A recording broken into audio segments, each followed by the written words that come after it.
ويسر لي أمري واحلل عقدة من لساني يفقهوا قولي. الحمد لله الذي لا مانع لحكمه ولا ناقض لقضائه، والصلاة والسلام على سید انبیائی وسند اولیائی وعلى احبابه المعارضین لاعدائی. اما بعد فاعوذ باللہ من الشیطان الرجیم. بسم اللہ الرحمن الرحیم. وَمِمَّنْ خَلَقْنَا أُمَّةٌ يَهْدُونَ بِالْحَقِّ وَبِهِ يَعْدِلُونَ. صدق اللہ العظیم وصدق رسولہ النبی الکریم الامین. ان اللہ وملائکتہ یصلون علی النبی یا ایہا الذین آمنوا صلوا علیہ وسلموا تسلیما. الصلاۃ والسلام علیک یا سیدی یا رسول اللہ وعلی آلک واصحابک یا حبیب اللہ. مولاي صل وسلم دائما ابدا على حبیبک خیر الخلق كلهم منزہ عن شریک فی محاسنہ فجوہر الحسن فیہ غیر منقاسم. یا اکرم الخلق مالی من الوذ بہ سواک عند حلول الحادث العممی. ربی صلی وسلم دائما ابدا علی حبیبک خیر الخلق کلہم. اللہ تبارک و تعالی جل جلالہ وعم نوالہ واتم برہانہ وعظم شانہ کی حمد و ثنا اور حضور سرور کائنات مفخر موجودات زینت بزم کائنات دستگیر جہاں غم گسار زماں سید سرواراں حامی بے قسام قائد المرسلین خاتم النبیین احمد مجتبی جناب محمد مصطفیٰ صلی اللہ علیہ وآلہ واصحابہ وبارک وسلم کے دربار گہر بار میں ہدیہ درود السلام عرض کرنے کے بعد وارثان منبر و محراب، ارباب فکر و دانش، اصحاب محبت و مودت، نہایت ہی معزز و محتشم حضرات و خواتین، سامعین و ناظرین، رب ذوالجلال کے فضل اور توفیق سے ادارہ صراط مستقیم کے زیر اہتمام فہم دین کورس کے نہایت ہی اہم سیشن میں ہم سب کو شرکت کی سعادت حاصل ہو رہی ہے. رب ذوالجلال کی رحمتوں کا نزول ہو رہا ہے. فضاؤں میں مغفرت ازدی کے بادل منڈلا رہے ہیں. دلوں کی کھیتیاں سرسبز و شاداب ہیں. ماتھے کھلے ہیں اور چہرے کھلے ہوئے ہیں. ایسے میں آج ہماری گفتگو کا موضوع ہے ہاں ہم سنی ہیں. میری دعا ہے خالق کائنات جل جلالہ ہم سب کو قرآن و سنت کا فہم عطا فرمائے اور قرآن و سنت کے ابلاغ و تبلیغ اور اس پر عمل کی توفیق عطا فرمائے. یقیناً ہمارا یہ موضوع بڑا اساسی موضوع ہے اور کلیدی موضوع ہے. اور اس کو بیان کرنا اور سننا ہم پہ لازم ہے. ہم جو عقیدہ رکھتے ہیں ہمیں اس کا پتہ ہونا چاہیے اور ان حقائق کو ہر وقت ہمارے سامنے ہونا چاہیے. ہم کسی کے بارے میں یہ نہیں بتانا چاہتے کہ وہ کون ہے، ہم اپنے بارے میں بتا رہے ہیں کہ ہم کون ہیں، اور یہ ہمارا حق ہے اور یہ ہمیں ہر جگہ بیان کرنا چاہیے. ہاں ہم سنی ہیں، موضوع یقیناً لطافتوں اور نزاکتوں سے لبریز ہے. یقیناً اس میں ایسی چاشنی ہے کہ شاید شہد میں بھی ایسی چاشنی موجود نہیں ہے. اس کے اندر اس قدر چمک ہے جتنی چمک چمکتے آفتاب میں بھی نہیں. اس موضوع میں وہ خوشبو ہے کہ جو خوشبو کسی مہکتے گلاب میں بھی نہیں. یہ کائنات کا ایک ہمہ جہت نغمہ ہے جسے ہر درخت کا پتا بھی گاتا ہے اور ریگستان کا ہر ذرہ بھی الاپتا ہے. یہ فضاؤں کے سناٹوں کا بھی نعرہ ہے اور دریاؤں کی روانی کا بھی نغمہ ہے. یہ پیغام فرشیوں کا بھی ہے اور عرشیوں کا بھی ہے. میری دعا ہے خالق کائنات جل جلالہ ہم سب کو دل کے کانوں سے اسے سن کر سمجھ کر آگے پھیلانے کی توفیق عطا فرمائے. میں نے قرآن مجید برہان رشید کی جو آیت کریمہ تلاوت کی ہے سورہ اعراف کی آیت نمبر 181 ہے. خالق کائنات جل جلالہ ارشاد فرماتا ہے وَمِمَّنْ خَلَقْنَا أُمَّةً and out of our making our community يَهْدُونَ بِالْحَقِّ tell truth وَبِهِ يَعْدِلُونَ and do justice over them. خالق کائنات جل جلالہ ارشاد فرماتا ہے کہ میری مخلوق میں سے جن کو میں نے پیدا کیا ان بندوں میں سے ایک جماعت ایسی جماعت ہے جو حق بولتی ہے، حق بتاتی ہے اور پھر اس کے ساتھ انصاف کرتی ہے. خالق کائنات جل جلالہ اپنے بندوں میں سے بندوں کی ایک جماعت کی تعریف کر رہا ہے کہ وہ حق بتاتے ہیں اور پھر اس پر انصاف کرتے ہیں. اس برحق جماعت کو اہل سنت و جماعت سے تعبیر کیا جاتا ہے. ممن خلقنا امہ، رب ذوالجلال فرماتا ہے میرے پیدا کردہ بندوں میں سے ایک کمیونٹی ایسی ہے یہدون بالحق وبہ یعدلون، وہ حق بتاتے ہیں جو کچھ بھی ہو جائے، اگرچہ ان کو چنگارے ہاتھ میں پکڑ کے بھی حق کی آواز دینی پڑے تو وہ حق بتاتے ہیں. وَبِهِ يَعْدِلُونَ اور پھر اس کے ساتھ انصاف کے تقاضے پورے کرتے ہیں. اب ہم لفظ اہل سنت کے پس منظر کی طرف آتے ہیں کیونکہ ہمارے موضوع کا جو حصہ ہے ہاں ہم سنی ہیں، تو سنی اہل سنت کا ایک مخفف ہے.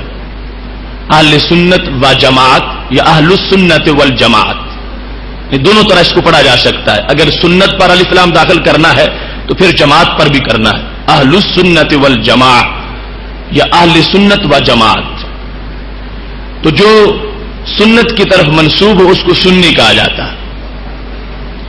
تو لفظ اہل سنت کا پس منظر ہمارے سامنے ہونا چاہیے کہ یہ لفظ کہاں سے آیا ہے، یعنی یہ کہاں کی چمک ہے جو ہمارے سینوں میں ہے، اور یہ خوشبو کس گلشن کی ہے جو آج بھی ہماری فکر کو معطر کر رہی ہے. لفظ اہل سنت کا پس منظر قرآن مجید برہان رشید کی ہی خیرات ہے. رب ذوالجلال کا فرمان ذی شان ہے یوم تبیض وجوہ و تسود وجوہ، قیامت کے دن کو بیان کرتے ہوئے رب ذوالجلال نے فرمایا ہے اس دن کچھ چہرے سیاہ ہوں گے اور کچھ چہرے سفید ہوں گے. یوم تبیض وجوہ، کچھ چہرے چمک والے ہوں گے، سفید ہوں گے. وتسود وجوہ، اور کچھ چہرے سیاہ ہوں گے. جس وقت سید عالم نور مجسم شفیع معظم صلی اللہ علیہ وسلم نے یہ آیت کریمہ صحابہ کرام علیہم رضوان کے سامنے پڑھی، تفسیر در منصور میں ہے جلد نمبر 2 صفحہ نمبر 291 پر کہ حضرت عبداللہ بن عمر رضی اللہ تعالی عنہ کہتے ہیں کہ اس کی تفسیر جو ہمارے محبوب علیہ السلام نے اپنی زبان مقدس سے کی تو اس طرح تھی. پاک محبوب علیہ السلام ارشاد فرما رہے تھے یوم تبیض وجوہ اہل السنہ، کہ قیامت کے دن اہل سنت کے چہرے چمک رہے ہوں گے. وتسود وجوہ اہل البدع، اور قیامت کے دن اہل بدعت کے چہرے سیاہ ہو چکے ہوں گے. سید عالم نور مجسم شفیع معظم صلی اللہ علیہ وسلم سے سند کے ساتھ اس تفسیر کو روایت کیا گیا، اور حضرت عبداللہ بن عمر رضی اللہ تعالی عنہ محبوب علیہ السلام سے سن کے بتا رہے ہیں کہ کیا قرآن مجید کے اس مقام پر چوتھے پارے میں بھی جو جن چہروں کی چمک کا تذکرہ ہو رہا ہے اور جن کی سفیدی کو اللہ بیان کر رہا ہے، یہ اہل سنت و جماعت کے چہرے ہوں گے کہ جب دوسرے لوگوں کے چہروں کے چراغ گل ہو چکے ہوں گے اور وہ مرجھا چکے ہوں گے، خالق کائنات جل جلالہ ان چہروں کو گلابوں جیسی مہک عطا فرمائے گا. حضرت ابو سعید خدری رضی اللہ تعالیٰ عنہ وہ بھی صحابی ہیں، وہ کہتے ہیں کہ جس وقت سید عالم صلی اللہ علیہ وسلم نے یہ آیت پڑھی تو آپ نے تشریح کی، قال یوم تبیض وجوہ اہل الجماعات والسنہ، کہ اس سے مراد وہ لوگ ہیں جو جماعت والے ہیں اور سنت والے ہیں، ان کے چہرے قیامت کے دن چمک رہے ہوں گے اور سفید ہوں گے. ایسے ہی در منصور میں حضرت عبداللہ بن عباس رضی اللہ تعالی عنہ کا قول ہے، وہ بھی کہتے ہیں یوم تبیض وجوہ اہل السنت والجماعہ، کہ قیامت کے دن امتیاز کا دن ہے، فرق کا پتہ چلے گا. آج تو محفل میں ملے جلے لوگ بیٹھ جاتے ہیں اور دل کی جو چمک ہے ہم اس کا چہروں سے اندازہ نہیں لگا سکتے. اگرچہ بعض لوگوں کے چہرے پہچانے جاتے ہیں اور پہچان چمک کے لحاظ سے بھی ہوتی ہے اور اندھیرے کے لحاظ سے بھی ہوتی ہے، لیکن بالخصوص قیامت کا دن جو ہے اس دن سارے حق والوں کے چہرے یوں چمک رہے ہوں گے کہ پورے محشر میں یہ پتہ چلے گا کہ یہ وہ لوگ ہیں کہ دنیا میں جن کے دلوں میں ایمان کا نور جلوہ کر رہا ہے. در مسعود میں یہ تینوں اقوال یعنی 2 احادیث اور ایک اثر صحابی کا یہ موجود ہے. ایسی ہی سید عالم صلی اللہ علیہ وسلم کی حدیث کے لحاظ سے لفظ ان اہل سنت و جماعت ایک جانا پہچانا لفظ ہے. اس کا پس منظر حدیث شریف میں بھی ہے، اور یہ حدیث شریف جامع ترمذی میں موجود ہے. 2640 نمبر حدیث جامع ترمذی کی، اور باب ہے ما جاء فی افتراء ھذہ الامہ. اور حدیث وہ ہے کہ جس کو امام ترمذی نے حسن صحیح کہا، یعنی جس کے سند کے لحاظ سے بھی کوئی کسی طرح کا اشکال یا اعتراض نہیں کیا جا سکتا. سیدنا ابو ہریرہ رضی اللہ تعالیٰ عنہ روایت کرتے ہیں کہ سید عالم صلی اللہ علیہ وسلم نے ارشاد فرمایا ہے تفرقت الیہود علی 71 فرقہ، یہودی 71 فرقوں میں تقسیم ہو گئے، اور 72 فرقہ یا 72 فرقوں میں، یعنی دونوں میں سے ایک لفظ راوی کے کہنے کے مطابق یہ موجود ہے. والنصارى مثل ذلك، اور عیسائیوں کے بھی ایسے ہی فرقے بن گئے. سید عالم صلی اللہ علیہ وسلم فرمانے لگے وتفترق امتی علی 73 فرقہ، میری امت 73 فرقوں میں بٹ جائے گی. اب یہاں پر امت کے اندر جو افتراق آنے والا تھا اس کی سید عالم صلی اللہ علیہ وسلم نے خبر دی، اور وہ افتراق واقع میں لوگوں نے دیکھا اور آج ہمارے سامنے موجود ہے.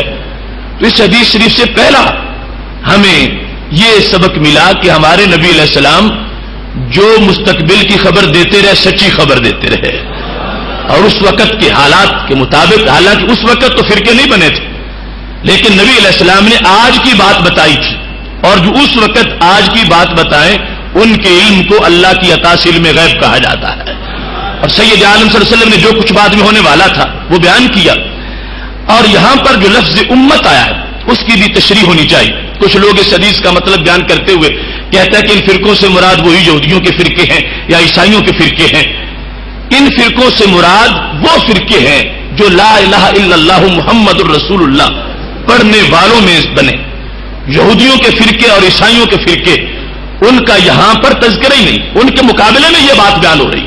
ان کے اپنے فرقے تھے, یہود کے اپنے تھے, عیسائیوں کے اپنے تھے, اور کلمہ گو جو ہمارا کلمہ اسلام ہے اس کو پڑھنے والوں کے اپنے پھر 73 فرقے بنے. کیونکہ لفظ امت کی 2 قسمیں ہیں, ایک ہوتی ہے امت اجابت اور دوسری ہوتی ہے امت دعوت. امت دعوت پوری انسانیت ہے, یعنی ہمارے نبی علیہ السلام کی امت دعوت یہودی بھی ہیں, عیسائی بھی ہیں, بت پرست بھی ہیں, مجوسی بھی ہیں, مشرک بھی ہیں. امت دعوت کیا ہوتی ہے کہ جن کو دعوت دی جائے کہ تم کلمہ پڑھو, تو ساری انسانیت کو دعوت ہے, تو لہذا ساری ہی امت دعوت ہے. لیکن امت اجابت صرف وہ ہیں جنہوں نے کلمہ پڑھا ہے. تو سید عالم نور مجسم شفیع معظم صلی اللہ علیہ وسلم کی اس حدیث میں جو لفظ امت استعمال کیا گیا تو اس لفظ سے مراد امت دعوت نہیں, امت اجابت ہے. کہ میرے نبی علیہ السلام فرما رہے ہیں کہ جن لوگوں نے میرا کلمہ پڑھا ان کے اندر اس طرح کی تقسیم ہو جائے گی کہ وہ 73 فرقوں میں بٹ جائیں گے. اب اس کے ساتھ ہی جو جامع ترمذی میں حدیث شریف ہے اس کا دوسری حدیث کے آخر کا یہ حصہ ہے کہ رسول اللہ صلی اللہ علیہ وسلم نے فرمایا کلہم فی النار الا ملۃ واحدہ, وہ سارے کے سارے جہنمی ہوں گے سوائے ایک ملت کے. 73 میں سے 72 جہنم میں جائیں گے اور ایک ان میں سے ملت واحدہ وہ جنت میں جانے والی ہوگی. اب جس وقت یہ ہم الفاظ حدیث صحیح سے بیان کر رہے ہیں اس میں سند کی بھی کمزوری نہیں ہے اور مفہوم بالکل واضح ہے, تو اس سے یہ پتہ چلا کہ وہ کلمہ گو حضرات کہ جنہوں نے کلمہ اسلام پڑھا ہے اس کے بعد تفریق ہو گئی ہے اور افتراق کے بعد قسمیں بن گئی ہیں. ان میں سے ایک قسم جس کی نشانیاں بھی ہم بیان کریں گے وہ جنتی ہے اور باقی تمام جہنمی ہیں اور ان کا جنت کے ساتھ کسی طرح کا کوئی سروکار نہیں ہے. لیکن یہاں ایک بڑی ضروری وضاحت ہے. ایک تو لفظ ملت کے لحاظ سے اور دوسرا جہنم میں جانے کے لحاظ سے. یہ جو کہا گیا کہ 72 جو ہیں وہ جہنمی ہیں اور 72 کے اندر اختلاف بھی ہوگا اور ایک ملت جنتی ہے اور اس میں اختلاف نہیں ہوگا. اب یہ جو جنتی ملت ہے جس میں اختلاف نہیں ہوگا اس اختلاف سے مراد ہے اصولی اختلاف نہیں ہوگا, فروعی اختلاف ہو سکتا ہے. مثال کے طور پر شافیوں, حنبلیوں, مالکیوں اور حنفیوں کا اختلاف ہے نماز کے مسائل کے اندر, تو یہ حنفی, شافی, مالکی, حنبلی یہ کوئی ان 72 فرقوں میں سے نہیں, یہ ایک ہی اہل سنت و جماعت کے شعبہ جات ہیں. یہ جدا جدا فرقے نہیں, حنبلی ہو یا مالکی ہو یا حنفی ہو یا شافی ہو, عقیدہ کے لحاظ سے تمام اہل سنت ہے اور ان میں سے کوئی بھی غیر اہل سنت نہیں ہے. اور ان میں اختلاف بھی ہے مگر وہ اختلاف اصول کا نہیں ہے, وہ چند فروعی مسائل کا ہے. لہذا 72 کے ساتھ اس ایک ملت کا اختلاف اصولی ہوگا اور وہ 72 جہنمی ہوں گے, ان میں سے ایک جنتی ہوگا اور ایک جنتی جو ہے وہ اہل سنت و جماعت ہے اور اس کے اندر جو فقہی طور پر کچھ مباحث میں آپس میں اختلاف ہے اس کو اس حدیث افتراق نہیں کہہ رہی, اس کو اصولی بنیاد پر اختلاف نہیں کہا جا سکتا, وہ فروعی مسائل میں اختلاف ہے. لہذا اس اختلاف کو میرے نبی علیہ السلام نے فرمایا اختلاف امتی رحمت, میری امت کا اختلاف رحمت ہے. کہ یہ جو اہل سنت کی فقہ میں آگے جو 4 فقہ اسلامی ہیں ان کے لحاظ سے یا آپس میں معمولی جو مسائل میں اختلاف ہے یہ اس کو مستثنا کیا گیا. باقی 72 کے ساتھ اس ایک کا جو اختلاف ہوگا وہ اصولی اختلاف ہے. اور اس کے بعد یہ جو کہا گیا کہ ایک جنتی ہے باقی سب جہنمی ہیں, اب اس میں یہ بھی لوگوں کو غلط فہمی ہوتی ہے کہ ایک جنتی سے مراد یہ نہیں ہے کہ جو ایک ملت اہل سنت ہے وہ ہر حال میں جنتی ہے, یعنی جتنے بھی گناہ کر لیں پھر بھی جنتی ہے.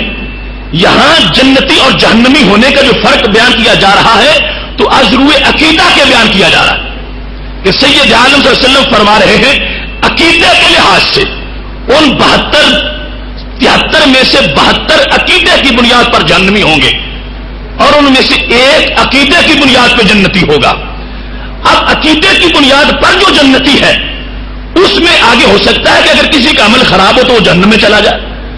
یعنی کوئی یہ نہ سمجھے کہ اہل سنت اگر میرا عقیدہ ہے تو پھر میں کسی عمل کی وجہ سے بھی جہنم میں نہیں جاؤں گا. اہل سنت کے برحق ہونے کا مطلب یہ ہے کہ اہل سنت عقیدہ جب بندے کا ہوگا تو عقیدہ کے لحاظ سے وہ پاس ہوگا, عقیدہ کے لحاظ سے کامیاب ہوگا, عقیدہ کے لحاظ سے گرفت نہیں ہوگی, عقیدہ کے لحاظ سے اس کو حتمی حیثیت دے دی جائے گی اور دوسرے عقیدے کے لحاظ سے مارے جائیں گے. 72 عقیدہ کے لحاظ سے جہنمی ہے اور عقیدہ اصل ہے, جس کو عقیدہ میں ڈوبے گا اس کو عمل بچا نہیں سکے گا. لہذا 72 کا عقیدے کی بنیاد پہ جہنمی ہونا اس حدیث نے ثابت کیا, اور ایک کا عقیدے کی بنیاد پر جنتی ہونا اس نے ثابت کیا. اور اس کے بعد جو ایک عقیدے کی بنیاد پر جنتی ہے ان کا پھر آگے امتحان ہے عمل کے لحاظ سے. عمل میں اگر سارے عمل صحیح ہیں تو پھر جنت میں سیدھا جائے گا, اور اگر عمل میں کچھ گڑبڑ ہے تو پھر اگر سفارش ہوگی معافی ہوگی پھر بھی جنت میں ڈائریکٹ چلا جائے گا, ورنہ کچھ دیر اپنے گناہوں کی سزا لے گا مگر دائمی جہنمی نہیں رہے گا. یہ سچا عقیدہ بالآخر اس کو جنت میں پہنچا دے گا.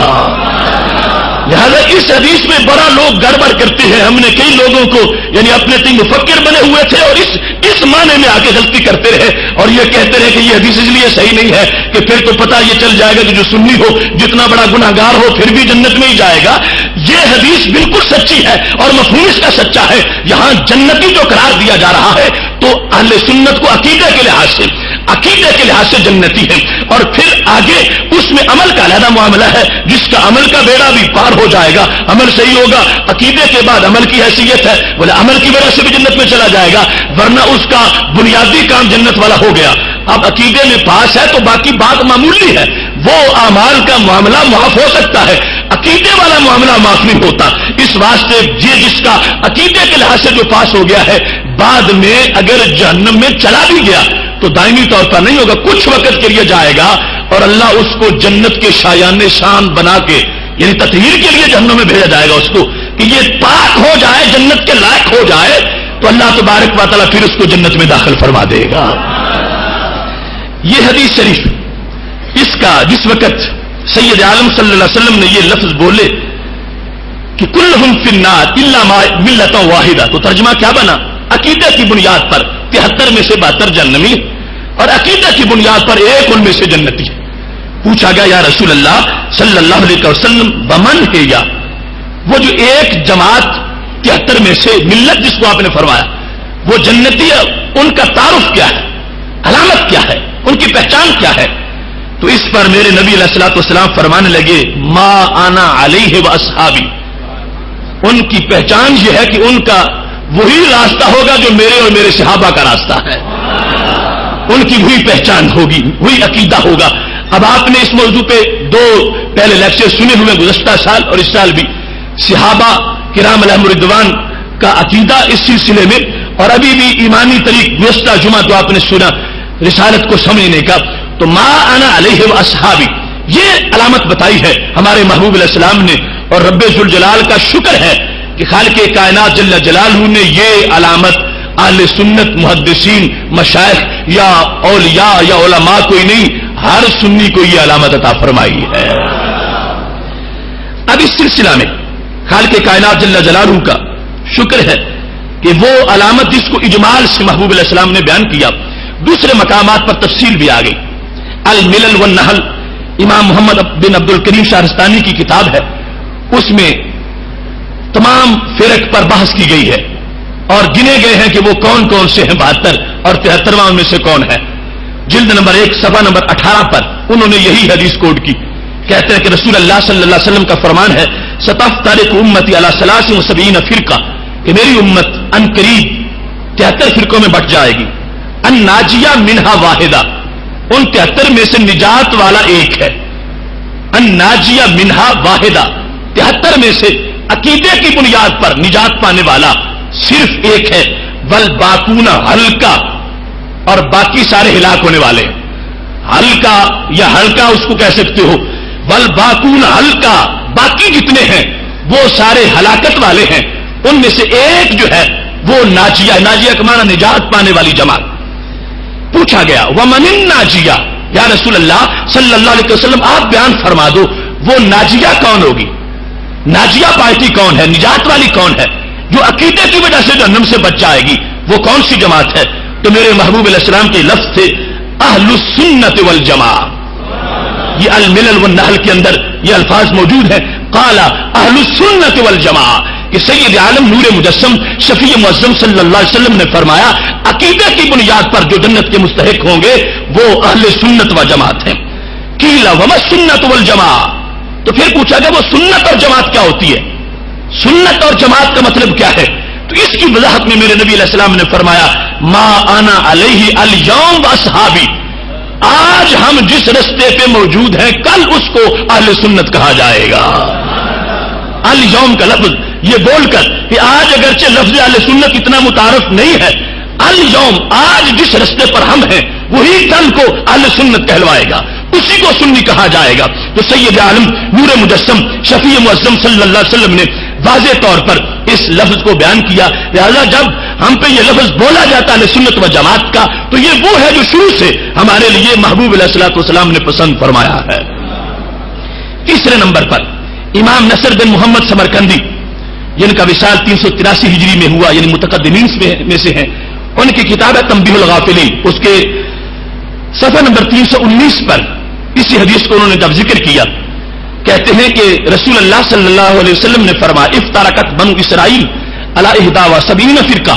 بنی اسرائیل کے 71 فرقے بن گئے. وَإِنَّ هَذِهِ الْأُمَّةَ سَتَفْتَرِقُ عَلَىٰ 72 فرقہ. اور یہ امت جو ہے یہ 72 فرقوں میں تقسیم ہو جائے گی. 71 فی النار. ان 72 میں سے اب مجموعی تعداد 72 اس حدیث میں بیان کی، 72 میں سے 71 فرمایا وہ جہنمی ہوں گے. وواحدہ فی الجنہ. اور ان میں سے ایک جنتی ہوگا. اب یہ بھی اس کو سمجھنے کے لیے کہ عقیدہ کی بنیاد پر اور یہ جان لیں کہ جو عقیدے کے لحاظ سے فیل ہو گئے ان کا عمل کا معاملہ ہی گول ہو جائے گا. یعنی عمل بالکل ویلیو ہی نہیں ہوگی، عمل کا بھاؤ ہی نہیں لگے گا، عمل کا کوئی وزن ہی نہیں بنے گا، عمل دیکھا ہی نہیں جائے گا. اور جن کا عقیدے والا پہلو پاس ہو گیا ان کے عمل پھر چیک ہو جائیں گے اور عمل کے لحاظ سے اگر پاس ہیں ڈائریکٹ جنت میں چلے جائیں گے، ورنہ تھوڑا بہت جو ان کے ساتھ ہوگا سرزنش کے لیے اس کے بعد خالق کائنات ان کو جنت عطا فرما دے گا. اب اس حدیث شریف میں قالوا یا رسول اللہ صلی اللہ علیہ وسلم ما هذه الواحدہ.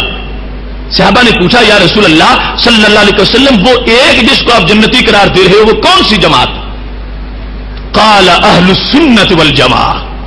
تو سید عالم نور مجسم شفیع معظم صلی اللہ علیہ وسلم نے خود یہ تلفظ فرمایا کہ وہ اہل سنت و جماعت ہے. یعنی سنت والے بھی ہیں، جماعت والے بھی ہیں. یعنی یہ بھی نہیں ہے کہ رائٹ اوٹلو ہوں اور یہ بھی نہیں ہے کہ وہ کوئی منسوخ دین لیے پھرتے ہوں. چونکہ سنت اس طریقے کو کہا جاتا ہے کہ جو نبی علیہ الصلوۃ والسلام کی طرف سے اور اللہ کی طرف سے اس امت کے لیے راہ عمل ہے اور نصاب زندگی ہے، اس سارے کو سنت سے تعبیر کیا جاتا ہے. تو محبوب علیہ الصلوۃ والسلام نے فرما دیا اہل السنت والجماعہ کہ وہ حضرات اہل سنت و جماعت ہیں. تو اس طرح حدیث شریف میں بھی اس کا پس منظر ہمارے سامنے موجود ہے. اس کے بعد اگر اپنی کھلی تاریخ میں دیکھ لیں، تابعین میں، تبع تابعین میں اور پوری جتنی بھی تاریخ ہماری اسلام کے پیچھے موجود ہے اس میں بڑے بڑے ہمارے محققین اور ائمہ اور اولیاء ان سب کے ہاں یہ لفظ متعارف رہا اور سب اس پر قائم رہے، اپنے آپ کو کہلواتے رہے اور سب اس کو بولتے رہے. ایسے ہی جس وقت حضرت غوث اعظم رضی اللہ تعالیٰ عنہ کی طرف منسوب ہوں گے تو طالبین میں جس وقت وہاں پر فرق کی بات ہوتی ہے تو صفحہ نمبر 121 پر ان کا قول موجود ہے وَأَمَّا الْفِرْقَةُ النَّاجِيَةُ فَهِيَ أَهْلُ السُّنَّةِ وَالْجَمَاعَةِ.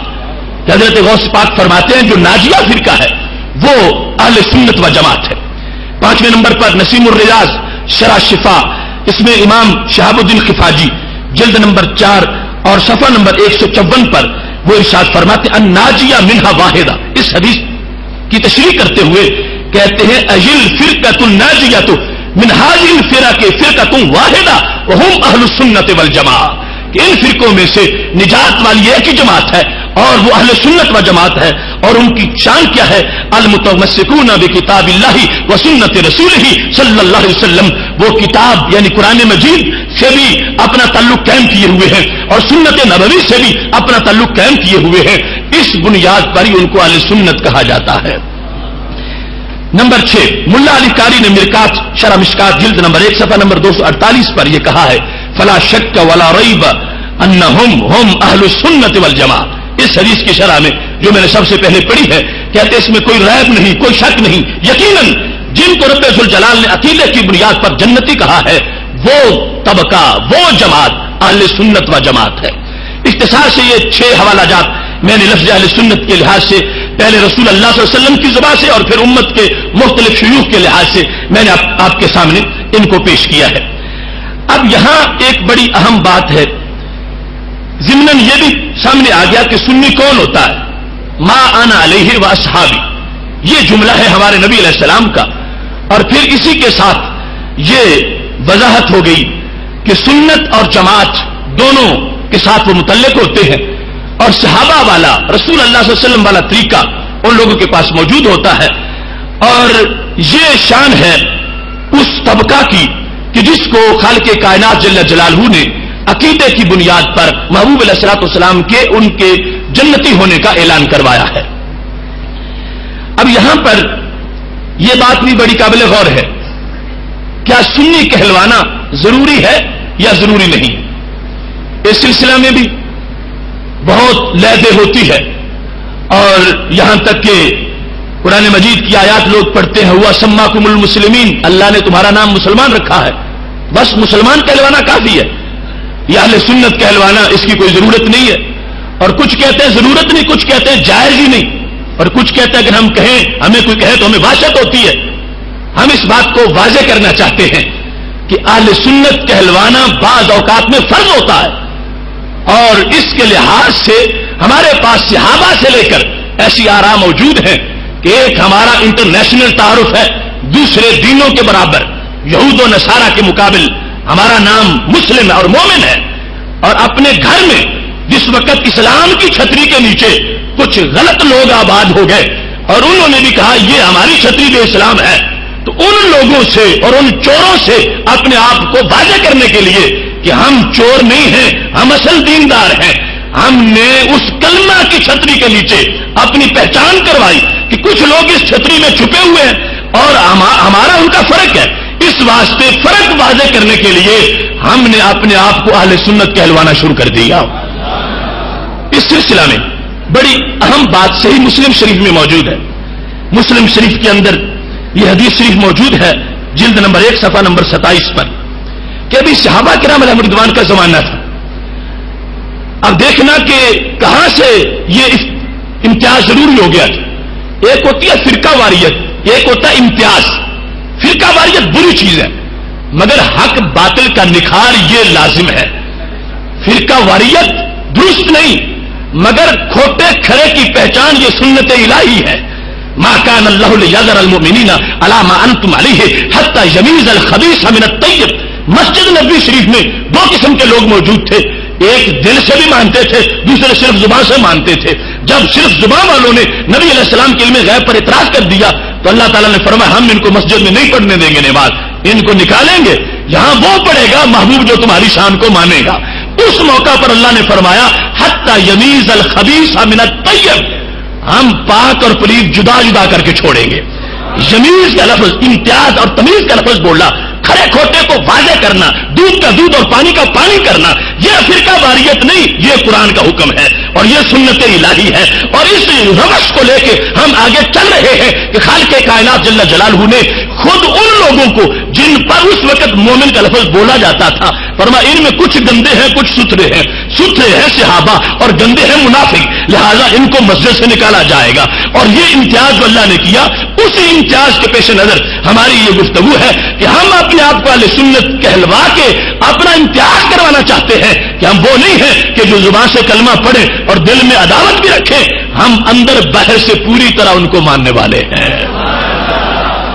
اب یہاں یحییٰ بن یعمر کہتے ہیں اول من قال کانا اول من قال فی القدر بالبصر معبد الجہنی. صحابہ کا زمانہ ہے کہ بصرہ میں ایک فرقہ پیدا ہو گیا, قدریہ کا فرقہ. تو ان کی صورتحال کیا تھی؟ نماز پڑھتے تھے, روزہ رکھتے تھے, حج کرتے تھے, زکات دیتے تھے, قرآن کا درس دیتے تھے, حدیث کا بیان کرتے تھے.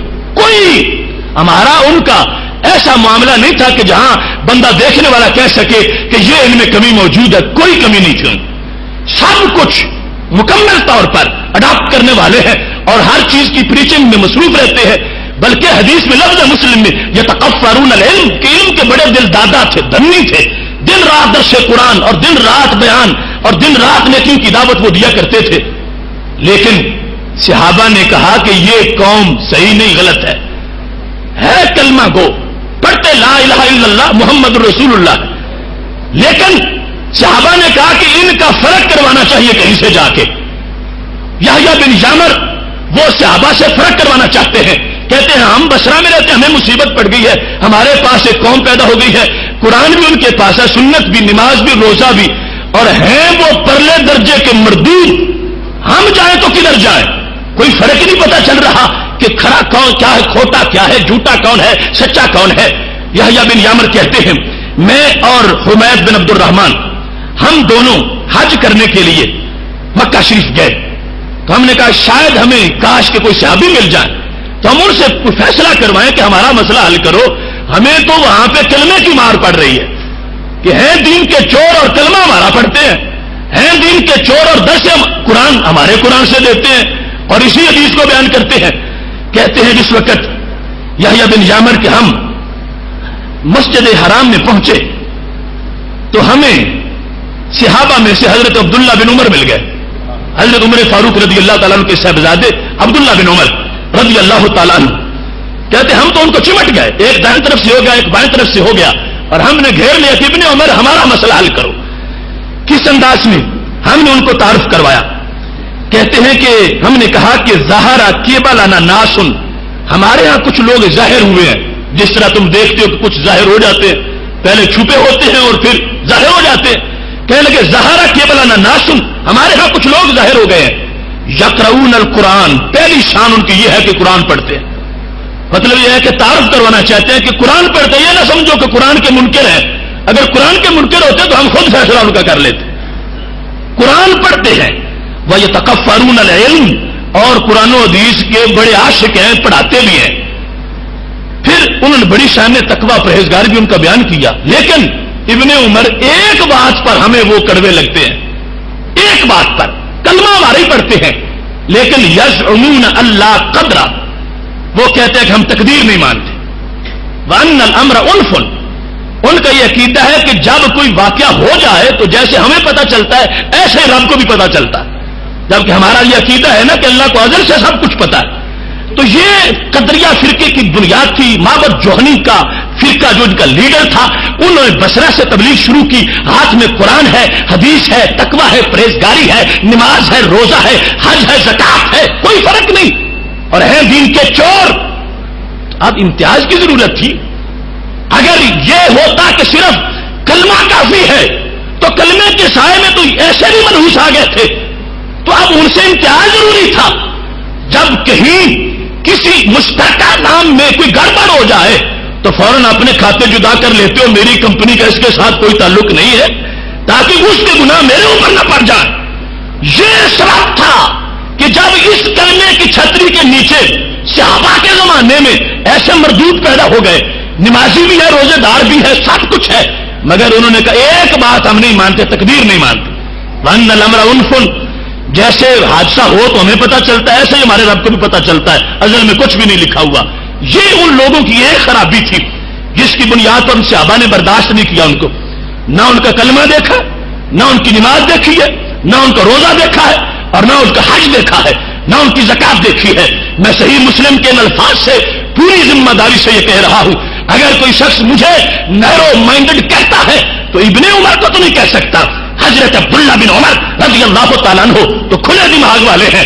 جب ان کے سامنے ان لوگوں کی یہ علامتیں بیان کی گئی، انہوں نے کسی چیز کو نہیں دیکھا، نہ کلمے کو، نہ نماز کو، نہ قبلے کو، نہ کعبے کو، کہ ادھر ہی منہ کر کے پڑھتے ہیں. انہوں نے فوراً اپنا فتویٰ دیا. مسلم شریف میں الفاظ موجود ہیں، کہنے لگے اذا لقیت اولئک، مجھ سے پوچھنے والوں جاؤ اور جب جا کے تم ان سے ملو، اخبرہم انی بریء منہم، انہیں جا کے کہہ دو کہ ابن عمر نے تم سے بیزاری کا اعلان کر دیا ہے. کیونکہ اس وقت شخصیت ان کی ایسی تھی کہ شرق و غرب تک ابن عمر کا فتویٰ چلتا تھا. اور بصرے والے وہ لوگ کہیں میرے نام کو استعمال نہ کرتے رہے میں صحابی ہوں اور میں نے صفہ پہ بیٹھ کے پڑھا ہے اور مجھے پتا ہے کہ چور کی چوری پر اس سے بیزاری اور اپنے آپ کو منقطع کرنا، برات کا اظہار کرنا یہ لازم ہو جاتا ہے۔ جاؤ میں صحابی ہوں، ایسے توحید پرستوں سے میرا کوئی تعلق نہیں ہے جو میرے رب کی تقدیر کو نہیں مانتے۔ میں ان کی نماز کو نماز نہیں سمجھتا، میں ان کے روزے کو روزہ نہیں سمجھتا، میں ان کے حج کو حج نہیں سمجھتا۔ جاؤ ان سے کہہ دو میرا ان کے ساتھ کوئی تعلق نہیں اور ان کا میرے ساتھ کوئی تعلق نہیں ہے۔ دونوں لفظ بول دیے، وہ مجھ سے بری ہیں، میں ان سے بری ہوں، میں ان سے فارغ، وہ مجھ سے فارغ۔ اب جس وقت آپ نے یہ لفظ بولے ساتھ قسم اٹھائی، والذی یحلف بہ عبداللہ ابن عمر، فرمایا وہ بات جو میں حلفیہ کہہ سکتا ہوں، ابن عمر کہنے لگے خدا کی قسم جو بات میں حلف اٹھا کے کہہ سکتا ہوں وہ یہ ہے، لو ان لاحدہم مثل احد ذهبا فانفقه ما قبل اللہ منه حتى یؤمن بالقدر۔ فرمایا ان میں سے ایک بندہ قدریوں میں سے اگر احد پہاڑ جتنا سونا لے کر میرے رب کے دربار میں آ جائے اور کہے اے اللہ میں نمازی بھی ہوں، روزے دار بھی ہوں، حاجی بھی ہوں، تیرا کلمہ پڑھتا ہوں، تیرے نبی کا شہادت میں نے دی ہے، صرف تقدیر والا جو میرا حکم ہے اس کی جگہ یہ احد پہاڑ سونے کا قبول کر لے۔ ابن عمر کہتے ہیں اللہ وہ سونا ان کے منہ پہ مارے گا اور اللہ فرمائے گا جب تک میری تقدیر نہیں مانو گے اس وقت تک نہ نماز نماز ہے نہ تمہارا کلمہ کلمہ ہے۔ اب یہاں پر احد پہاڑ سونے کا ہو ہی نہیں سکتا کسی کے پاس، بطور فرض ابن عمر رضی اللہ تعالیٰ عنہ نے واضح کر دیا کہ قیامت کے دن اگر یہ لوگ بچنا چاہیں تو نہیں بچ سکیں گے، سونا دے کر بھی پہاڑ سونے کا نہیں بچ سکیں گے، حالانکہ نمازی ہیں، روزے دار ہیں۔ کیوں؟ انہوں نے ضروریات دین میں سے ایک کا انکار کر دیا اور ضروریات دین میں سے ایک کا انکار جب کوئی کر دے تو باقی ساری چیزیں منفی ہو جاتی ہیں۔ ایک شخص دن میں 1000 سجدہ رب کو کرے اور شام کے وقت ایک بت کو کر دے تو کیا 1000 کا کوئی فائدہ رہ جائے گا؟ سب ختم ہو جائے گا، پانی پھر جائے گا۔ ایسے ہی یہ اصول اور عقیدہ کے لحاظ سے جس وقت اس نے ضروریات دین میں سے ایک کا بھی انکار کر دیا تو اس کا دین دین نہیں ہے، نماز نماز نہیں ہے۔ تو حضرت عبداللہ بن عمر رضی اللہ تعالیٰ عنہ نے اس وقت اس بات کو واضح کر دیا، فرمایا ان لوگوں سے ہمارا تعلق نہیں ہے۔ اس تعلق کو جو انقطاع تعلق ہے جس وقت عام لوگوں میں رائج کیا گیا تو وہاں سے حق والوں نے اپنے آپ کو اہل سنت کہلوانا شروع کر دیا کہ کلمہ جو ہے اس کے لحاظ سے تو فرق ہی کوئی نہیں ہو رہا، کلمہ وہ بھی پڑھ رہے ہیں جو جہنمی ہے، کلمہ پڑھ رہے ہیں حالانکہ جہنمی ہے۔ اور مجسمہ اور معطلہ اور مرجیہ یہ پہلا ہوگا فرقے، مرجیہ کہتے ہیں بس کلمہ پڑھ لو عمل کی کوئی ضرورت نہیں۔ مشبہہ اللہ کے ساتھ اپنے اجسام کی تصویریں دے رہے تھے، جیسے میں کرسی پہ بیٹھا ہوں معاذ اللہ وہ کہتے تھے اللہ بھی یوں ہی بیٹھتا ہے اور عرش سے آواز نکلتی ہے۔ اور کچھ جو ہے معطلہ بن گئے تھے، کہتے تھے کہ اللہ نے عقل کو پیدا کیا پھر فارغ ہو گیا ہے، باقی کوئی کام نہیں، عقل ساری دنیا چلا رہی ہے۔ اس طرح کے جب لوگ کلمہ گو پیدا ہوئے یعنی لا الہ الا اللہ پڑھنے والوں میں سے ایسے لوگ جب پیدا ہو گئے اور وہ غلط تھے، جھوٹے تھے، دین کے چور تھے، اب ان سے اپنے آپ کو بری ظاہر کرنے کے لیے کہ ہمارا اس گروپ سے کوئی تعلق نہیں ہے، جس نام کو حق والوں نے پسند کیا اس کو اہل سنت و جماعت کہا جاتا ہے۔ یہ وجہ ہے کہ اہل سنت کہلوانا ضروری ہوا۔ ہمارا انٹرنیشنل تعارف وہ جو ہے ایکسٹرنل معاملات کے اندر وہ یہ ہے کہ ہم مسلم ہیں، مومن ہیں، ہم مسلمان ہیں، مگر یہ جو اندر سے گھن کھا رہا تھا ملت کے بدن کو اور وجود کو، اس تشخص کو جو لوگ ختم کرنا چاہتے تھے، آخر ان کو بھی اگر ہم امتیاز ہمارے اسلاف سے آبا سے لے کر پیدا نہ کرتے تو اسلام کو کتنا نقصان ہو جاتا کہ سارے اسلام کے ذمے یہ مسئلے لگ جاتے کہ مسلمانوں کے یہ عقیدے ہوتے ہیں۔ جس وقت اس لمحہ ہم نے امتیاز شروع کر دیا اور اپنے آپ کو اہل سنت و جماعت کہلوایا تو پتہ چل گیا کہ یہ عقائد اوروں کے ہے۔ مسلمان جن کو سماعت اعظم کہا جاتا ہے اور اہل سنت و جماعت کہا جاتا ہے وہ اللہ کی تقدیر کو ماننے والے ہیں اور باقی ساری صفات بھی رب ذوالجلال کی اپنے دل جان سے تسلیم کرنے والے ہیں۔ اس ایک حوالہ سے یقیناً آپ کو اندازہ ہو گیا ہوگا کہ کلمہ تعارف کے لیے کافی نہ رہا، کلمے کے اندر جب ایسے لوگ بہروپی آ گئے تو پھر ایک مزید تعارف بنایا گیا اور وہ پہلے موجود تھا رسول اللہ صلی اللہ علیہ وسلم کی حدیث شریف کے اندر، پھر اس کو آگے رائج کر دیا گیا اور پھر اس کو اتنا رائج کیا گیا۔ حضرت امام اعظم ابو حنیفہ رحمۃ اللہ علیہ کا قول ہے اور یہ آپ کی تصانیف شرح فقہ اکبر اور دیگر کتب کے اندر موجود ہے۔ فرمانے لگے اذا مال القلب الى الجور احب اہلا واذا مال القلب الى الحق عرف اہلا وکان لهم ولیا۔ اگر کوئی بندہ ظلم سے محبت کرتا ہے تو ظالم سے بھی کرتا ہے، اور اگر کوئی بندہ حق سے محبت کرتا ہے تو برحق سے بھی محبت کرتا ہے. یہ لفظ امام صاحب کے کہ اگر کوئی ظلم سے محبت کرتا ہے تو پھر ظالم سے بھی محبت کرتا ہے اور ان کا سنگی بن جاتا ہے، اور اگر کوئی بندہ حق سے محبت کرتا ہے تو حق والوں سے بھی کرتا ہے اور ان کا ساتھی بن جاتا ہے. اس جملے کو شارحین نے کہا کہ امام صاحب اپنے الفاظ میں لازم کر رہے ہیں کہ جب ظلم شروع ہو گیا، کہیں تعطیل ہے، کہیں تشبیہ ہے، کہیں تجسیم ہے اور تجسیم کے قول کیے جا رہے ہیں. اگر ایمان والوں تمہارا پیار اہل سنت سے ہے تو پھر اہل سنت کے ساتھ ہو جاؤ، اہل سنت کا لفظ اپنے اوپر استعمال کرو، اہل سنت کہلواؤ. جب تم حق والوں سے پیار کرتے ہو تو پھر اپنے آپ کو حق والوں کے پلڑے میں شمار بھی کیا کرو. اس واسطے امام بیاضی رحمہ اللہ تعالی، ان کی کتاب ہے اشارات المرام من عبارات الامام، امام اعظم ابو حنیفہ کے کلام کی شرح کے اندر انہوں نے یہ کہا، جس وقت امام اعظم ابو حنیفہ جی کی کتاب جس کو رسالہ ابی حنیفہ کہا جاتا ہے، اس میں امام صاحب نے یہ کہہ دیا، اعلم ان افضل ما علمتم وما تعلمون الناس السنہ، کہ جان لو سب سے اچھی چیز جو تم خود پڑھتے ہو یا لوگوں کو پڑھاتے ہو وہ سنت ہے. اس کی وضاحت کرتے ہوئے امام بیاضی نے کہا کہ فیہ اشارہ، اس میں اشارہ ہے الی وجہ تسمیت باہل سنہ، کہ نام اپنا اہل سنت رکھ لو. امام اعظم ابو حنیفہ رحمۃ اللہ علیہ یعنی تابعین کے زمانے سے اس نام کی پھر وضاحت شروع ہو گئی اور اس کو آگے پھر استعمال کیا جاتا رہا. جہاں تک آیت کریمہ ہے ہوا سماکم المسلمین، سورہ حج کی آیت نمبر 78 ہے، اس میں خالق کائنات جل جلالہ نے فرمایا ہے کہ اللہ نے تمہارا نام مسلمان رکھا ہے اور ہم اس نام کو ریجیکٹ نہیں کرتے، ہماری عظمت ہے، ہماری شان ہے اور ہمارا وقار ہے مسلمان. لیکن تعارف وقت وقت کے لحاظ سے ہوتا ہے اور تعارف جہت جہت کے لحاظ سے ہوتا ہے. کبھی ایک بہت بڑا تعارف بھی کام نہیں دیتا، اس وقت دوسرے تعارف کی ضرورت ہوتی ہے. اس کی واضح مثال وہ ترمذی کی حدیث شریف ہے کہ میرے محبوب علیہ السلام مجمع عام میں کھڑے ہو گئے اور تقریر شروع کی. حمد و ثنا کے بعد پوچھا من آنا، صحابہ بتاؤ میں کون ہوں؟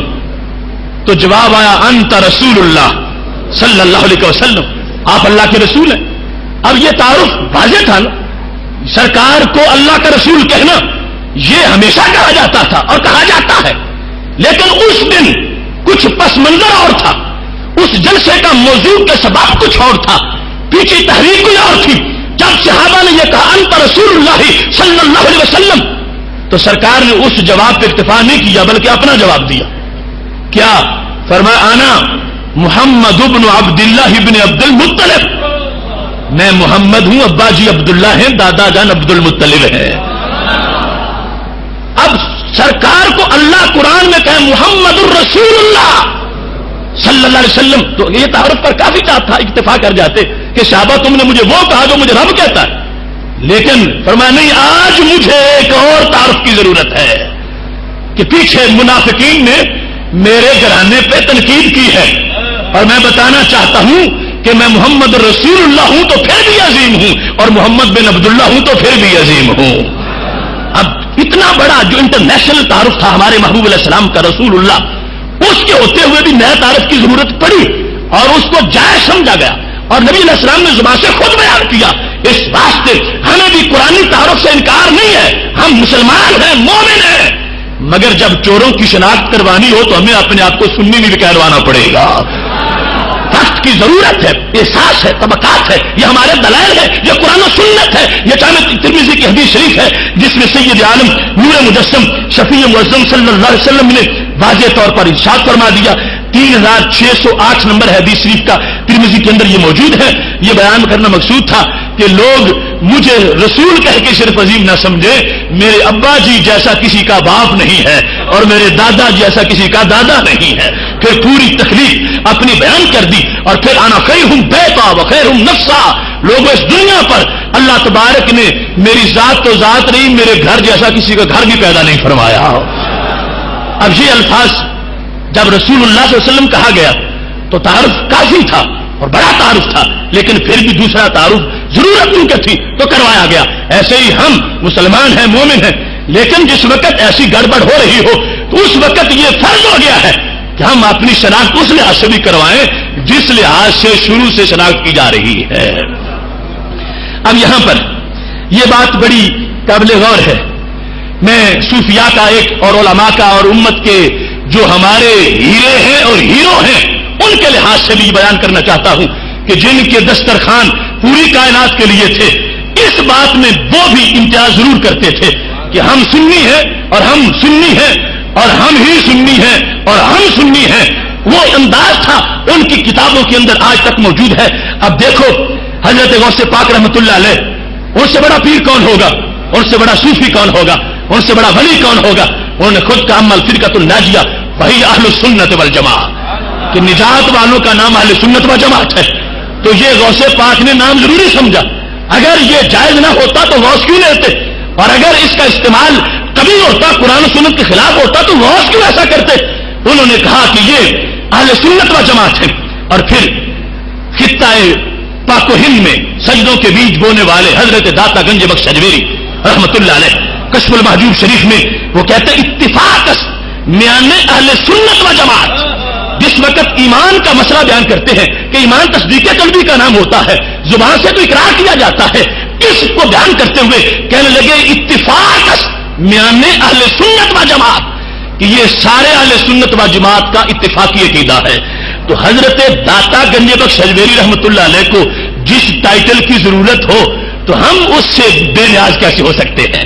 حضرت داتا گنج بخش اجمیری اگر اپنے آپ کو اہل سنت کہلوائیں تو وہ کسی طرح تنگ ذہن نہیں تو ہم کیسے ہوں گے؟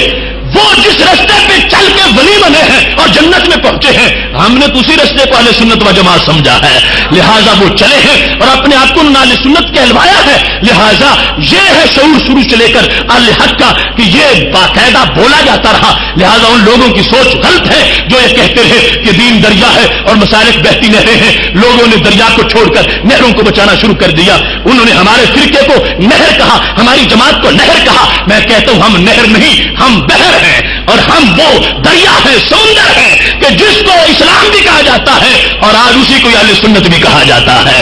ہمارے بزرگ اگر یہ معاملہ ہوگا کہ دین دریا ہے اور مسالک نہریں ہیں تو پھر مطلب یہ بنے گا کہ غوث پاک ساری عمر نہر پہ ہی بیٹھے رہے، دریا کا پتہ ہی نہ چلا، اور داتا صاحب بھی نہر پہ بیٹھے رہے، دریا کا پتہ ہی نہ چلا. اہل سنت نہر کا نام نہیں ہے، اہل سنت تو بحر کا نام ہے، سمندر کا نام ہے. اس واسطے ولیوں نے بھی اپنا تعارف اس نام سے کروایا ہے.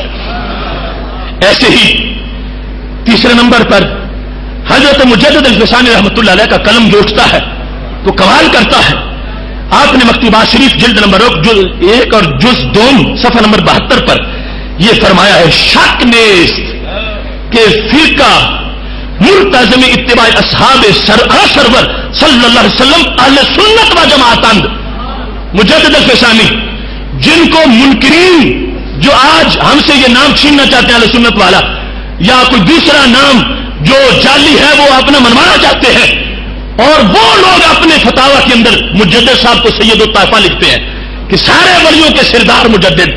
وہ مجدد جو ولیوں کے سردار ہے تو ان کی بات بھی پھر ولیوں والی بات ہے، اسے بھی ماننا چاہیے. تو حضرت مجدد الفسانی رحمت اللہ علیہ کہنے لگے کہ حدیث شریف میں جو نبی علیہ السلام نے فرمایا ہے کہ حق والے وہ ہیں ما انا علیہ و صحابی، جن کا راستہ میرا اور میرے صحابہ کا ہے. مجدد صاحب کہتے ہیں اگر لوگوں کو پتہ نہ ہو تو میں بتاتا ہوں کہ جو راستہ صحابہ کا ہے اس کو اہل سنت کہا جاتا ہے. مکتوبات شریف کے اندر ان کے الفاظ ہیں ملتزم اتباع اصحاب سرور صلی اللہ علیہ وسلم کہ سرکار کے صحابہ کی اتباع جو پکی کرتے ہیں وہ کون ہے؟ کہتے ہیں اہل سنت و جماعت. فارسی ہے کہ وہ اہل سنت و جماعت ہے. اور اس کے ساتھ فہم الفرقۃ الناجیہ، یہی فرقہ ناجیہ ہے، یہی نجات والے ہیں. اور پھر صرف انہوں نے مجدد صاحب نے اپنا نجات ہونا بیان ہی نہیں کیا، ساتھ جھوٹوں کو جھوٹا بھی اس انداز میں کہا ہے. کہنے لگے والحق کو محققہ العلماء من اہل سنت والجماعہ وما سوا ذلک اما زندقہ و الہاد. یہ بھی مکتوبات شریف کی جلد نمبر 1 اور صفحہ 81 پر موجود ہے. فرماتے حق وہ ہے جو اہل سنت کے علماء نے بیان کیا ہے، اور جو اس کے سوا ہے وہ زندقہ ہے، وہ الہاد ہے، وہ بے دینی ہے. لہذا حضرت مجدد الفسانی وہ اس برے صغیر کے صوفی جنہوں نے اپنے دور میں سب سے بڑی روشن خیالی جو نام نہاد روشن خیالی تھی اکبر کے دین الہی کی، اس کا جنازہ نکالا اور 2 قومی نظریے کا فصل کاشت کیا جس کا پھل پاکستان کی شکل میں برآمد ہوا. وہ مجدد الفسانی جو ہے ان کی تعلیمات میں یہ موجود ہے. فرماتے ہیں حق اہل سنت کے پاس ہے اور اس کے سوا جو وہ زندقہ ہے، الحاد ہے، بے دینی ہے، اس کو کبھی بھی حق کے ساتھ تعبیر نہیں کیا جا سکتا۔ ایسے ہی حضرت مجدد الفسانی رحمۃ اللہ علیہ نے یہ بیان فرمایا ہے، کہنے لگے بیان اعتقاد صحیح کے ماخوذ از کتاب و سنت بر وفق آرائے صاحبہ اہل سنت و جماعت، کہ قرآن و سنت سے اگر سچا عقیدہ سمجھنا ہے تو اس کو اہل سنت کہا جائے گا۔ یہ حضرت مجدد صاحب کے اقوال ہیں اور جن کی شخصیت کو بالاتفاق مانا جاتا ہے، اور یہ ویسے ہمارے حق ہونے کی دلیل بھی ہے کہ جن لوگوں کا آج ہمارے ساتھ جھگڑا ہے، میں ببانگ دول کہتا ہوں، اگر ان کے پلے کچھ ہے تو جب تاریخ کے ماتھے پر حضرت مجدد صاحب ہمارے تھے، ان کے لیول کا وہ بھی اپنا کوئی دکھائیں، اور جب اس صفحہ ہستی پر داتا صاحب ہمارے تھے تو ان کے لیول میں مقابلے میں وہ بھی اپنا کوئی دکھائیں، اور جب اس دھرتی کے اوپر حضرت مجدد الفسانی اور امام فضل شہروادی ادا کر رہے تھے کردار، ان کے پلے اگر کچھ ہے تو دکھائیں، اور اگر نہیں تو ماننا پڑے گا کہ تاریخ ساری ہمارے پھولوں سے سجی ہوئی ہے۔ اب یہاں پر یہ بات بھی بڑی قابل غور ہے، کیونکہ ابھی صوفیاء کے لحاظ سے تذکرہ ہو رہا ہے کہ اہل سنت کہلوانا لازم سمجھتے ہیں، اور ہم ان کو صوفی نہیں سمجھتے، جو اپنے آپ کو اہل سنت نہیں کہلواتے یا اہل سنت کے مسلک کا پرچار نہیں کرتے، وہ صوفی کیسے ہو سکتا ہے؟ حضرت خواجہ عبید اللہ احرار رحمت اللہ علیہ، جن کا نام وظیفے کے طور پر پڑھا جاتا ہے، وہ خواجہ عبید اللہ احرار، ان کا ذکر مکتوبات شریف میں کیا ہے، اور منتخبات کے اندر صفحہ نمبر 107 میں مکتوب نمبر 193 میں یہ بات موجود ہے کہ حضرت مجدد صاحب فرماتے ہیں، حضرت خواجہ عبید اللہ احرار کہا کرتے تھے، اگر تمام احوال و مواجید را بمادہن و حقیقت مارا باقاعد اہل سنت و جماعت متحلہ نہ سازن جز خرابی ہے کہ نمی دانم، کہ اگر لوگ میری ساری کرامتیں بیان کریں اور بڑے بڑے میرے فضائل بیان کریں مگر مجھے سنی نہ کہیں، تو میں کہوں گا کہ انہوں نے میری خرابی بیان کیا، خوبی بیان نہیں کی۔ میری سراری کرامتیں تو بیان کریں مگر مجھے سنی نہ کہیں۔ حضرت عبید اللہ احرار کہتے ہیں، میں سمجھوں گا کہ لوگوں نے میرا تعارف نہیں کروایا، لوگوں نے میری توہین کی ہے۔ اور پھر فرمانے لگے، اگر جمی تمام خرابی ہارا برما جمع کڈن، کہ لوگ کہیں بیٹھیں اور ہر خامی میری بیان کریں، ہر لحاظ سے مجھ پر خرابیاں اکٹھی کر دیں، ہر عیب مجھے لگائیں، لیکن وہ حقیقت مارا باقاعدہ اہل سنت و جماعت بنوازن، مجھے جو کچھ کہیں، چور کہیں، ڈاکو کہیں، لٹیرا کہیں، فاسق و فاجر کہیں، ان کی مرضی ہے جو کہیں، مگر ساتھ مجھے سنی کہیں۔ حقیقت مارا باقاعدہ اہل سنت و جماعت بنوازن، سب کچھ کہہ کے کہیں کہ عبید اللہ سنی پکا ہے، تو کہتے ہیں ہیچ باقی نہ دارم، میں سمجھوں گا کہ انہوں نے میری شان بیان کرنے کا حق ادا کر دیا ہے۔ اب یہ انداز ہے، اتنا ضروری سمجھا گیا ہے اہل سنت کہلوانے کو، اور یہ انداز ہے ان کی آپ آجزی کا، وہ خوبیوں کے مرکز ہے، فضائل کا گلدستہ ہے، لیکن یہ سمجھانا چاہتے ہیں کہ اگر ہماری خوبی بیان کرنی تو ہمارے عقیدہ کے لحاظ سے بیان کرو۔ تو یہ اہل سنت کی تعبیر اور تشریح ہے کہ جس کو ولیوں نے بھی ہر دور میں اپنے لیے لازمی سمجھا ہے۔ اب اس میں حضرت شیخ عبدالحق محدث دہلوی رحمۃ اللہ علیہ، آپ کا یہ جملہ اشیاۃ العلمات جلد نمبر 1 صفحہ نمبر 141 پر موجود ہے، کہتے ہیں سواد اعظم دا دین اسلام مذہب اہل سنت و جماعت، کہ دین اسلام کا سواد اعظم یعنی جمہور اور بڑی پارٹی دین اسلام جس سے پہچانا جاتا ہے، ان کا نام اہل سنت و جماعت ہے۔ اختصار سے یہ میں نے اولیاء کے لحاظ سے بھی 5 حوالہ جات آپ کے سامنے پیش کیے۔ اب لفظ اہل سنت کی تھوڑی سی ڈیفینیشن اور اس کی وضاحت کی ضرورت۔ آپ کو اجمالی تعریف کا تو پتا چلا، اہل سنت وہ ہوتے ہیں کہ جو اس طریقے پر ہیں جو صحابہ کرام علیہم رضوان کا ہے، اور پھر وقت کے لحاظ سے اس میں کچھ تعارف میں اضافہ بھی ہوتا رہا۔ مثلا حضرت امام اعظم ابو حنیفہ رحمۃ اللہ علیہ کا زمانہ تھا تو پوچھا گیا اہل سنت کس کو کہا جاتا ہے، تو آپ نے فرمایا جو شخص حضرت صدیق اکبر اور حضرت فاروق اعظم رضی اللہ تعالیٰ عنہ کو باقی سارے صحابہ سے افضل جانے، اور نبی علیہ الصلوۃ والسلام کے دونوں داماد حضرت عثمان غنی اور حضرت علی رضی اللہ تعالیٰ عنہ کو محبوب بنائے، اور تیسرے نمبر پر موضوع پہ مسا کرے، یہ علامتیں جس میں پائی جائیں اس کو سنی کہا جاتا ہے۔ اور کیونکہ ان کے لحاظ سے اس وقت بغاوت ہو رہی تھی، غداری ہو رہی تھی، تو اب یہ ضروری سمجھا کہ شیخین کو لایا جائے سامنے، اور ان کے بعد ختنین ہیں داماد، ان کا ذکر کیا جائے، اور جس دور سے گزرتے ہوئے بریلی کے تاجدار امام احمد رضا فاضل بریلوی رحمۃ اللہ علیہ نے حق پر پہرا دیا ہے، اب اس دور میں علامت کے لحاظ سے سنی اس کو کہا جائے گا